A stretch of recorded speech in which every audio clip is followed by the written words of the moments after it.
You're listening to the Just Japan podcast. Everything you want to know about Japan.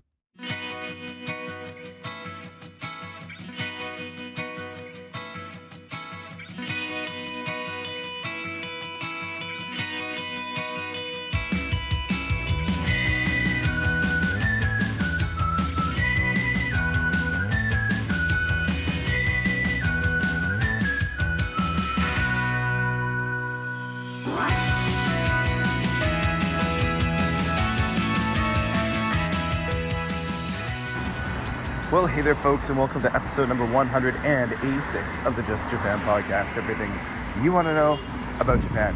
My name is Kevin O'Shea, and I am a Canadian who likes to talk about Japan and interview people who like to talk about Japan. I'm a Canadian who lived and worked in Kobe, Japan for almost 10 years. And currently, I, myself, my family, and the Just Japan podcast is based out of Beijing, China. That's right. Now, this is episode 186. I was supposed to record earlier in the week. Right now it's Sunday, May 20th. Again, like I said, I was supposed to record earlier in the week, but I had a really bad cold. And you can probably tell, even though it's Sunday, I still sound like I have a cold. And I still do, but I'm feeling a lot better than earlier. I actually had to take a few days off of work this week due to the illness. So today I'm using my mobile rig. I'm out on the walk here in Beijing, just recording some stuff. Now this will be a solo episode this week. Again, I did have an interview lined up for last Wednesday, but both myself and the interviewee, the person I was going to talk to, we were both sick. So she was sick, I was sick, so we just postponed it until next week. So that interview will happen just at a later date. So yeah, guys, so the Just Japan podcast can be found all over the interwebs. We're on Stitcher, we're on iTunes, we're on SoundCloud. Just do a Google search and you can find us. And if this is your first time listening to the Just Japan podcast, I'd like to thank you for coming on board, for joining the team, the community. And I'd also like to let you know that normally solo episodes aren't a thing that I do. Normally each week a different guest comes on the podcast and shares their view of life, their place in life, their experiences, which are often very unique with you. So this week we're going to talk about a few different things. So I'm thinking I want to get an episode of the podcast out, and sometimes when I do the solo shows, I'm not always sure where to go. So I was chit-chatting with a friend of mine, Craig Hoffman, over on Twitter at CraigHoffman11 and the Great Grizzled Gaijin blog, and he mentioned that he had recently made some blog posts about mistakes made in Japan, mistakes he's made in Japan, and kind of victories he's had in Japan. And so I wanted to talk about some of those things with regards to me and mistakes I made in Japan especially when I first got there, and successes, of course. And then I want to kind of like jump back to last week's episode where I talked about negativity in Japan. Actually, that was from a couple of weeks ago, where we talked about negativity in Japan and negative people in Japan. And what I want to do is take a look at successes in Japan and people who've had successes in Japan and kind of the opposite of being negative.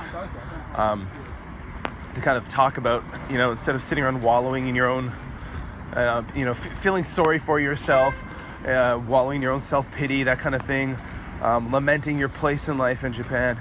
I'm going to talk about a couple of people who I personally know who, have done really great things in Japan, and a lot of that is through personal motivation and hard work. So I'm going to talk to you about that. All right, folks. Well, you know what? Hey, that part you just heard recorded was recorded on the 19th of, actually I should say the 20th. Recorded that yesterday, the 20th of May. And then I got home and I put all the little bits and baubles into my editing suite to edit the Just Japan podcast. And I realized that about 15 to 20 minutes of me talking to you guys was absolutely corrupted. Did not work at all. It was just fried. There was nothing I could do to save it. So here we go, take two. So what I want to talk about is, I want to talk about mistakes I made in Japan. When I first got to Japan, my initial first years in Japan, and by the way, It's now a Monday evening, and I'm walking down the street, a busy street here in Beijing, China, talking to you about Japan. So all the background noise you hear, that's what's going on. It's called Life in Beijing. So, I made a lot of mistakes, and I've had a lot of successes in my time in Japan. But what I'm going to focus on now, a lot of those mistakes, for example, could be like, we could talk about relationship mistakes. My wife is Japanese. We could have a whole episode about communication errors when you are in a multicultural, relationship, marriage. Japanese person with, teamed up with person from other country, and all of the zany hijinks that ensue when it comes to communication and communication problems. And that has nothing to do with language. We're talking cultural stuff. But that's, again, maybe another episode. What I am going to focus on is something that you may have heard of in many videos on YouTube before from some people who are more knowledgeable than I am or less knowledgeable. Also something you probably have heard from time to time here on the Just Japan podcast. But I'll talk about some of the mistakes that I made with regards to work and kind of the norms at work, the social norms, not understanding them. So basically, when I came to Japan, I was not a student of Japan. I wasn't a Japan fan. I didn't come here because, and I keep referring to coming here because I'm just so used to talking that way, even though I know I'm in Beijing right now. But I 10 years in Japan. I just left. But I wasn't a Japan fan, a Japanophile. I wasn't an anime fan, a cosplay fan. I wasn't really into the history. I ended up in Japan because I met a Japanese woman. We fell in love, and we got married, and, I ended up in Japan. So I think a lot of the initial problems that I had or mistakes I made may have been to do with work. So, for example, I'm from Canada, and I'm used to, traditionally with a job, you have a shift, and your hours are, say, 9 to 5, and when 5 o'clock hits, your shift is done, you go home. Done. Normally, often, you try to have your work done by that point, and in many jobs, even if that work isn't done, it's fine, you can pick it up the following day. Excuse me, I've got a bit of a cold, coughing from time to time. But I also, before I became a teacher, before I moved to Asia, I worked in the game development industry, and I understand the concept of deadlines, alpha versions of a product, beta versions of a product. In situations like that, you do have to stay at work really late to get stuff done because you've got deadlines. But when you're in a non-deadline related profession like education, like teaching, normally, deadlines aren't something that loom over you, that really kind of burden you, push you towards something. So, one thing that I quickly learned when I kind of started getting a little bit settled into my work life in Japan was the concept of what is a shift and what isn't a shift. When does that end? When does it not end?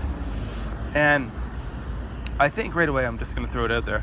There is a YouTube channel called Where I'm From, Life Where I'm From, and it is a Canadian video blogger who, his daughter is kind of stage front for a lot of the videos, but he's been doing a lot of cool things on his own on that channel.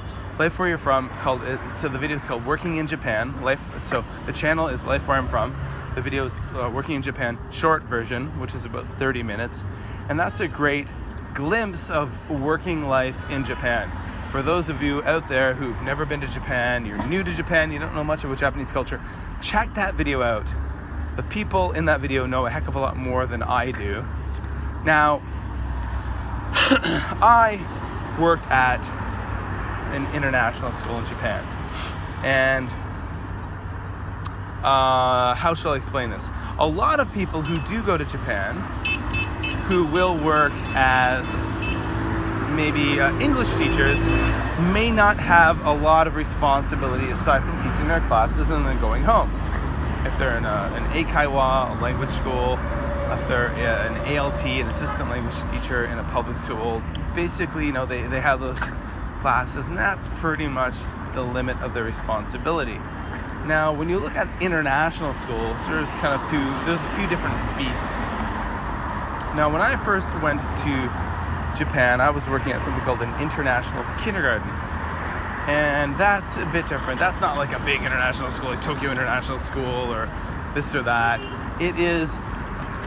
There's a lot of these international kindergartens around Japan and in Korea and in China and different countries. And what makes them international is the fact that they have foreigners working at them. They probably don't have any kind of educational accreditation. It's essentially some business person, a local business person, who set up this, essentially a business, called it a school, called it an international school because they've got foreigners working there.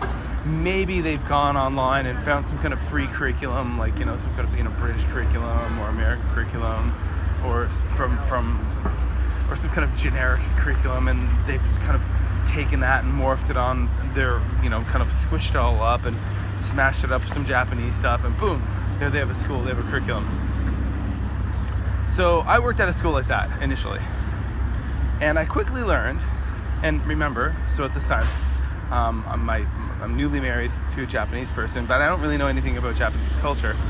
I quickly learned about the kind of concept of working in Japan. So I had a shift from 9 to 5, and I would leave at 5 because my shift was done and my teaching was done. My teaching was done at like freaking 2:30. I'd have to do supervision. I'd have preparation time. By 4 o'clock, I'd have everything prepared for the following day. Everything prepared for the rest of the week. Nothing to do. Done. Ready to go. So 5 o'clock, I'd be clock watching, and I'm out the door and off to the races. I'm off because my shift is done. So then I would arrive back at work the next day, and there were, some Japanese staff at the school, like teaching assistants, who would be kind of whining. Well, some of the younger ones would be whining and complaining. I was here really late last night. I was here until like 10 o'clock or 10:30. And I'd be like, well, why were you here then? I had so much work to do. I'm like, really? So much work to do? I know what our work schedule is like. You don't have so much work to do. And we'd sometimes, there'd be a bit of conflict. And this kind of thing continued. Now, later on, I became a head teacher at one of these schools, which is essentially kind of like a vice principal. And I had a ton of work. I had that kind of administrative leadership position. Plus, I had my own full-time homeroom classroom. And then I got to stay later, unfortunately. But then a lot of legitimate work. I was involved in human resources management stuff and blah, blah, blah. So I would be staying later till 6, till 6:30, till 7. And the same native staff who would be complaining about me originally leaving at 5, I would see them kind of milling about, not really doing much, chit-chatting with each other. They had a thing in their office, in the staff room, called a Glico office, and Glico is a confectionery company or a candy company. So it was like a big refrigerator with like lots of snacks and ice cream inside and different potato chips and stuff. And I would see people like sitting down and eating snacks and talking and chatting, and maybe then they'd have like a poster in front of them and they'd cut out a few things and glue a few things and just kind of hang around, and they would just do this for a really long time. And essentially, if you're coming from Canada, and you'd be like, they're just killing time. And then, I kind of later learned that what they were doing was they were staying late. It's kind of a false image of saying like, I stay at work this late because I'm very dedicated to this company and I work really hard. And even if they didn't have the work to do or anything to do, they were trying to find ways to stay late to make it look like, they're really hardworking and dedicated workers. And when Kevin, would leave early, I would get guff from them, or like blowback, like, oh, you don't care about this. So, I mean, obviously, I'm not local. There are different expectations, and it is true that management, upper management, administration did have different expectations from people like me, part of the foreign staff. But the kind of younger, in their early 20s type staff who didn't have a lot of exposure to the international world, working here and there, that was kind of the attitude they gave me. So, you know, it was really interesting. It was really frustrating at times because I'd be like, it was just confusing. So when I say mistakes I made, maybe I wasn't making mistakes. I was leaving on time when my shift was over. But, you know, eventually, after staying in Japan for a long time and being there for many years, at first I didn't know what was going on, and I would moan and complain about the behavior of these younger teachers to my wife, and just be like, I don't understand this, why are they doing this?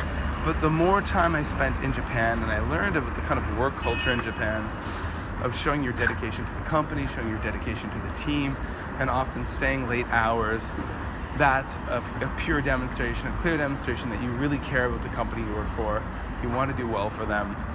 I didn't get that. And now, I don't agree with it still, but I don't know, how shall I say, am I in a place to judge it? No, I guess not, because I'm not Japanese. But now, after spending almost 10 years in Japan, I understand what was happening more. I may not agree with it, but I understand. Does that make me approve of the whining and complaining that came my way from some of my younger coworkers? Absolutely not. But yeah, and another fascinating thing is that often when you would have staff, foreigners who've been in Japan for a long time, and I did have coworkers who would eventually get to the point where if their shift was from, say, 8:30 until 5 p.m., they'd eventually get to the point where they're like, yeah, I'm leaving early tonight. I'm not staying any later than 6. And you'd say to yourself, wait a second, your shift is from 8:30 until 5. You're leaving early, you won't stay later than 6. That's an hour past your shift being finished. So eventually, and even myself, I found myself at the point where I felt incredibly guilty if I left before 5:30, even though my shift was finished at 5. And that's something that happens. So I think in this case, my mistake is really not understanding the kind of system or the way people think. And how would you if you're not Japanese? How would you if you haven't, gone through the Japanese school system, kind of, been educated by your parents who are Japanese and this and that. If you're a foreigner, you don't know that. Again, I'm gonna recommend you guys go to the Life Where I'm From channel on YouTube. Check out the video Working in Japan. There will be a link in the show notes at justjapanstuff.com. Go check that out. I'll put the link to the YouTube video in there. Check out the short version, which is about 30 minutes long. It's really interesting. One of the best video bloggers out there in Japan. I mean, it's very professional, highly polished documentary style video. You'll dig it, guys. And a lot of interesting insights into working in Japan. All right, guys, I just want to quickly, before we jump into the next clip, apologize for the audio quality. Not sure what happened, but this next little clip, I don't want to re-record it because it's my second time recording it, but the audio is pretty wonky. Again, this is these kind of mobile recordings are not common for me. Because of what I've gone through recording this one, maybe less common. So next week's episode will be back in the studio, so don't worry. So bear with us, folks. Listen to what I have to say, and yeah, I know, the audio is not the greatest. I know. The next thing I want to talk about is with regards to mistakes that a lot of people make in the work zone with regards to complaining, and this is okay, first of all, let's just start this off by saying I'm not an expert on Japan. I'm not pretending to be an expert on Japan or about Japan. I'm not. I'm a Canadian guy who moved to Japan in 2008, and I left Japan partway through 2017. Okay, so that's who I am. I'm married to a Japanese woman. I've got 2 bilingual, cute little kids. Yeah, so that's who I am, and that's where I am. I've been in Japan for a while. I've kicked around. I worked there for a while. Know a thing or two, and I can speak to my own experiences. And that's what I'm gonna do. So one thing, and by the way, I have lived in Asia since 2002. This is my third country. I'm in Beijing now, I'm in China, but I lived in Korea for five and a half years, Japan for 9.5 years. I'm just wrapping up my first year here in China. So I do know a thing or two. Again, I'm not an expert, but I'm not a dunderhead, okay? And you know, I'm a pretty experienced person with regards to life and all. But what I'm gonna say is that one very common mistake that myself and other foreigners do when they initially head to Japan is to treat your workplace like you would treat a workplace in Canada or America or Australia.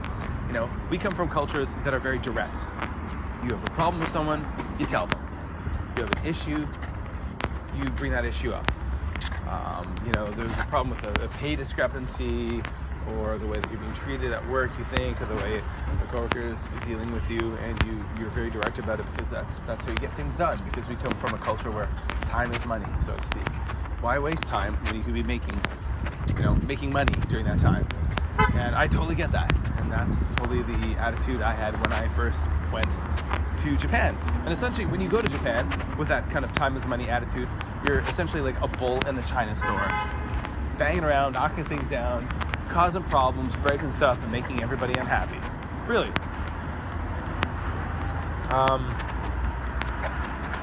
Japanese are much more subtle about the way they deal with things. And again, not an expert, but you know, a typical, if you're working at a Japanese company or a Japanese language school, in English language school, where most of the support staff and managerial staff will be Japanese, or you're working at an international kindergarten where the teaching assistants and the managerial staff will all be, Japanese.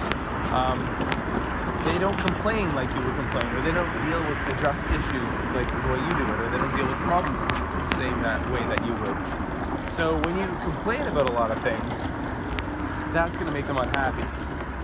And they may not show that unhappiness to you. You may never know, because that's, one of those interesting, very complicated things about, Japanese societies. Often, and my own wife who's Japanese will often talk about the two faces of Japan. Outward face, inward face. The face that they deal with when they work with people outwards, and then the inward face, the way they really feel about you. Very different. They don't show you that. So, an example of where, a guy Kokujin, a foreigner, working in Japan might get really frustrated, would be with regards to something called sports day, Undokai in Japan. Now I'm going to look at my own story of this. When I first got to Japan, I've been, a trained teacher in Canada. I went to the University of Ottawa, and I've been doing my student teaching in Canada and stuff like that. I've been teaching Korea for 5 years before that. And when I got to Japan, I was really, and I didn't know, I knew very little about Japanese culture and stuff like that. So I had no idea what to expect. But there's something called Undokai, which is sports day. This is a huge part of Japanese school culture, and just culture in general. Sports day is a massive thing. You have it in nursery school, in kindergarten, elementary school, junior high school, high school. And sports day is not just it's nothing like we have in America or Canada or those countries. It's not just a bunch of kids going out and racing and running and having a sporting outing against each other. It's a pageant. It's a festival. It's a performance, a presentation. They dance, they sing, they may play instruments, they run events, and it's so well choreographed. It's amazing. It's like an Olympic, kind of like a mini Olympic opening ceremony, even at the kindergarten level. And the teachers put so much effort into it. So much effort. So many late nights. So many weekends preparing for it. And that's what they do, because that's part of the culture. And that's what parents expect. And when parents have their children in kindergarten, they expect, when they were kids, they had these incredible sports days. And when they're in elementary school, they had these incredible sports days. In junior high school and high school. And now that they have children, they expect the same for their children, to have these incredibly well manicured, performed sports days. And if they don't get that, they're going to be unhappy. Now, if you're a private school, you're counting on tuition money from parents, you don't want unhappy customers. So there's a lot of pressure. Now, when I first got to Japan, my first few years, I didn't understand the importance of Undo Kai or sports day. Did not get it up. I don't think I really got it until I had my own kids in Japan. I was raising my own children in Japan, and then actually experienced Undo Kai as a parent, as a festival goer, so to speak. And I can remember getting really ticked off and upset and essentially pissed off because I had all these curriculum expectations, curriculum stuff I had to get through to teach at my school. Pressure coming from administration to get certain curriculum expectations done. Yet at the same time, I was getting so much more pressure from the Japanese staff ground level at my campus to get this whole sports day thing done. And it just, I felt like I was being pulled in every direction. Kevin, you gotta get all this curriculum stuff done. But Kevin, you gotta have the kids that march perfectly to enter the little arena during their sports day. And I just thought it was a load of hooey. And I remember vocalizing that, my unhappiness with sports day, how I thought it was useless and just a waste of time. And I got my head served to me on a platter by a few staff members. Essentially, I got dressed down, and some of my coworkers, my Japanese coworkers, were really, really unhappy with me for quite some time. And I remember that. But then what I do remember is eventually learning to essentially keep my mouth shut. And then seeing other coworkers, new coworkers, go through the exact same thing that I did. It was like the movie Groundhog Day, watching it happen again and again to another person. And I think what I learned from that mistake was that when you move to a different country and you become a guest in a different society, you need to take the time to learn about their cultures and customs, and sometimes you can't really learn about it by reading about it in a book. If I just read about what Undo Kai was, sports day, on a Wikipedia page in the book, I still wouldn't have gotten it. It's much deeper. It's much bigger than that. And it took me several years to kind of get it. So, complaining may be a bit of a pariah. And I think, maybe to this day, there's a few coworkers who maybe I never repaired that relationship with. And, my advice to anyone out there who's going to be moving to Japan and working in Japan in any capacity is that being aggressive and complaining about the way things are done will not be an effective strategy.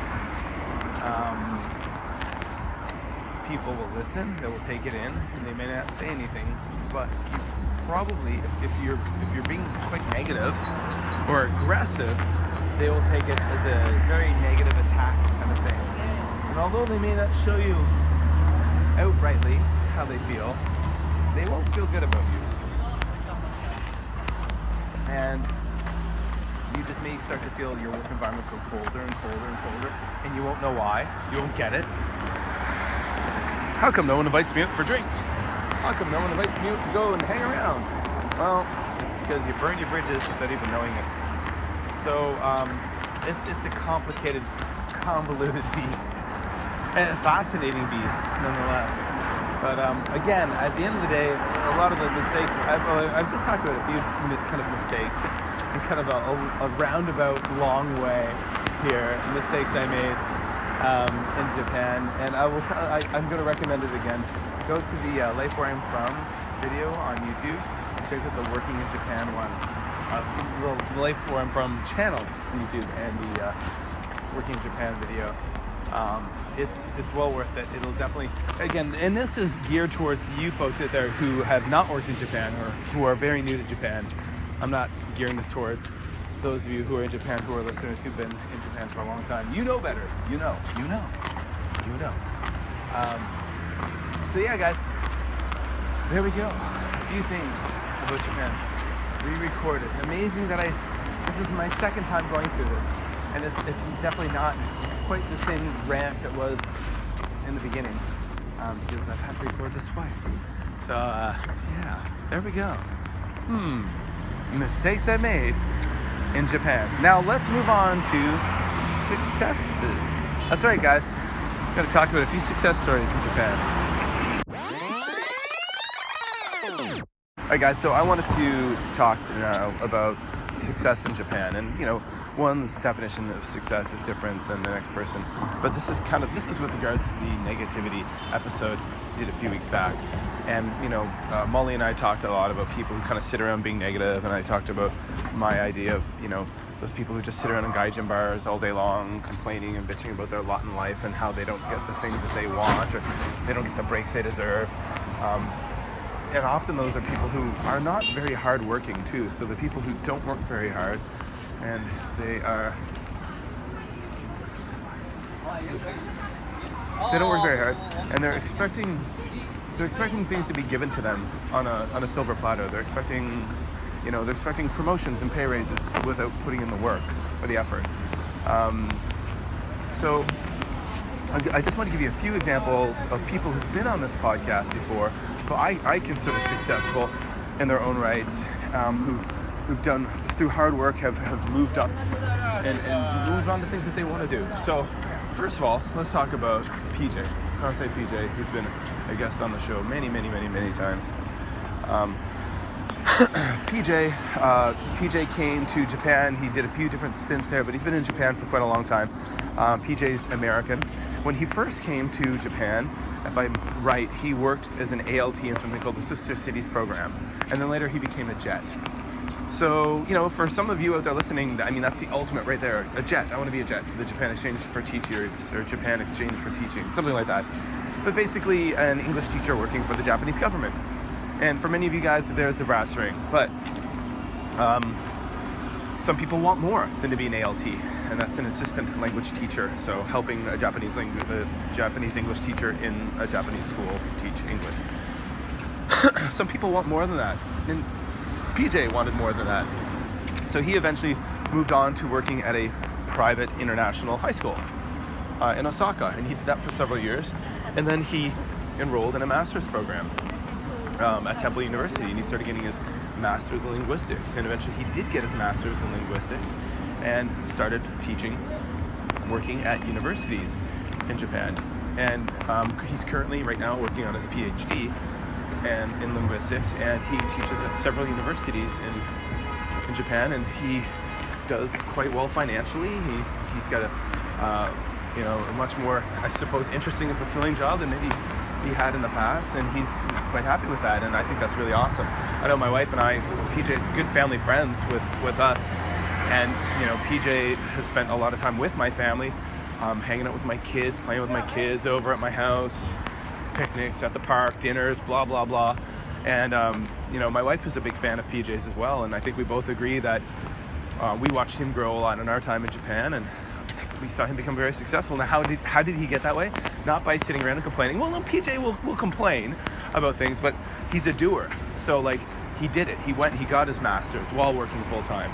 He went and he did it. He got these better jobs, and it's all through hard work and dedication. So, PJ, if you're listening, which you probably are not, my hat's off to you, sir. So, there's one example. All right, so next I want to talk about my friend and former guest on the Just Japan podcast, Damien. So Damien, who you might remember from the episode about becoming a farmer in Japan, well, that's what he's doing right now. He is a farmer. Right now he's working full-time on another farmer's organic farm, and then he runs his own farm early in the mornings, after work, and on the weekends. And he's doing that to learn the ropes of what it's like to be a farmer, and then eventually he will just be 100% in business with his own farm. So if you haven't listened to that episode about becoming a farmer in Japan, go back and listen to that one. That's amazing. So I've known Damien. I knew Damien. I met him when I first got to Japan. I met him in my first week in Japan. And Damien and I were co-workers. So we worked at the same school. And he always impressed me because he was one of the hardest workers I ever met. Now, Damien actually was studying in graduate school to get his PhD in ornithology or bird science. So to get to the point where he got academically, you can't be a slouch and do that. You got to have a lot of drive, work ethic, and brains. And he's got all of those. So Damien worked from being he started at Nova teaching English before the big Nova crash. He got out, got a job teaching at a kindergarten, and he became like a curriculum coordinator, a curriculum designer, a teacher trainer, and he was basically, at the end of it, he was in charge of a lot of teachers, in charge of developing a curriculum, maintaining curriculum, and training those teachers. And he did a really good job at it. But after years of being, a teacher, he decided that it was time for a change. He wanted something new. Now, I know Damien from bird watching. That's right. We always joked around that we're the two youngest bird watchers in Japan. And it was always fascinating with Damien is the fact that he's got like a black belt in judo and a black belt in Brazilian jiu-jitsu, and he's into birds. So I found that was kind of cool. So we would he's a very outdoorsy kind of guy. He's a guy who likes to be outside in nature, and so he decided to make the move, to pull the trigger, and him and his wife moved down to rural Hiroshima Prefecture, where she's originally from, and they got a farm. And they basically, he decided to become a farmer. And I gotta admit, a big part of me is very jealous of him, because for those who know me, if you follow me on my social media, especially, I've got my 2 Twitter accounts. I've got my Japan kind of centric Twitter account called @JLandKev. Go follow me there. And then I've got my professional teaching Twitter account called @MadForMaple. And there I post lots of stuff about what I do in school as a teacher. You'll see a lot of pictures of my students. And by the way, if you're wondering why does Kevin post pictures of his students, the PR department at our school really encourages it. Everybody, when they join our school, they sign a waiver form saying that the likeness of their children can and will be used to promote the school. So teachers will use that on their social media to promote the school. So there's an explanation for that.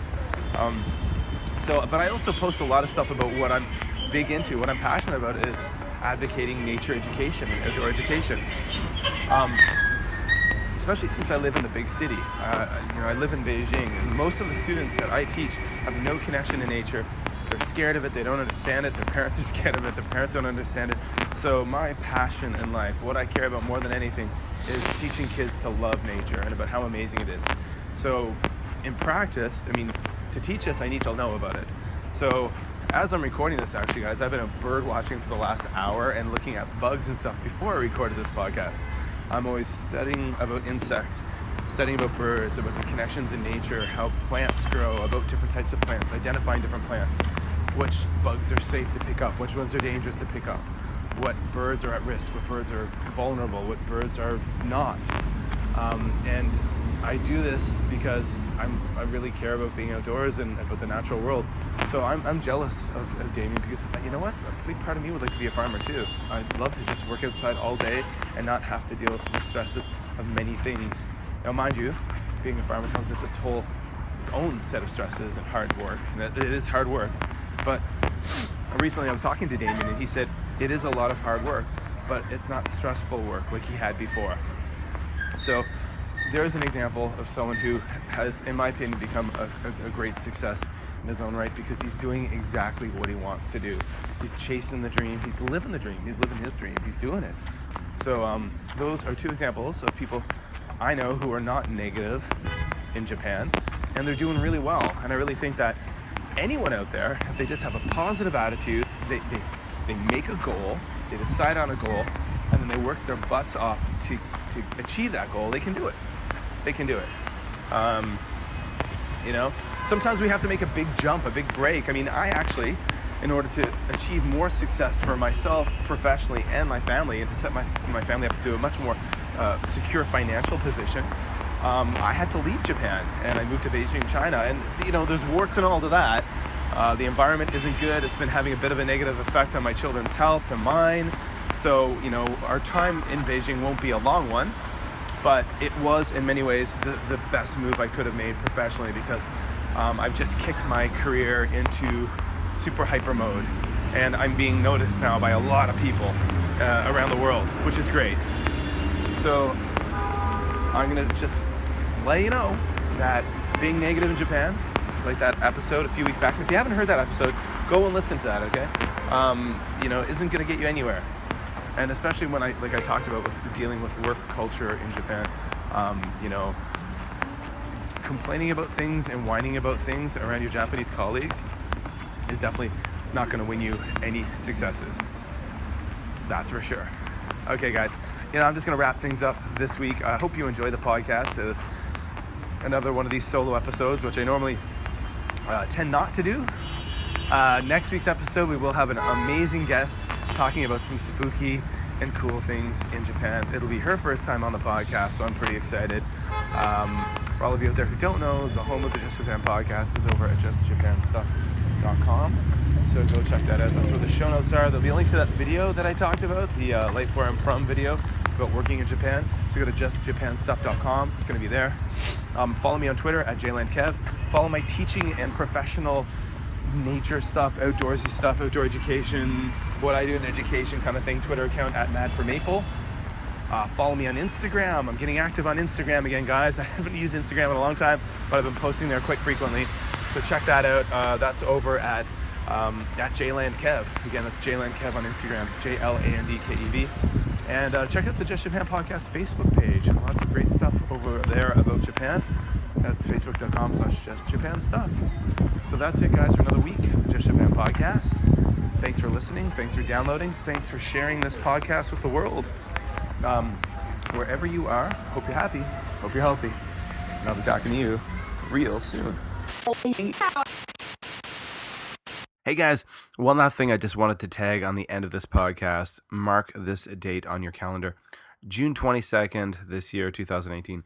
June 22nd, I'm going to be holding the third ever Just Japan podcast meetup. So if you're in Kobe, Japan, it's going to be on Friday, June 22nd at the Harbor Tavern in Sanomiya. It's going to start around 6 o'clock. So if you want to just come and meet me, hang out with some really good people over some drinks and some good food, I'd be happy to meet you. Everyone's invited if you can make it. So again, one more time, the third ever Just Japan podcast meetup will be held in Kobe, Japan on June 22nd at 6 p.m. at the Harbor Tavern in Sanomiya. Can't wait to meet you guys.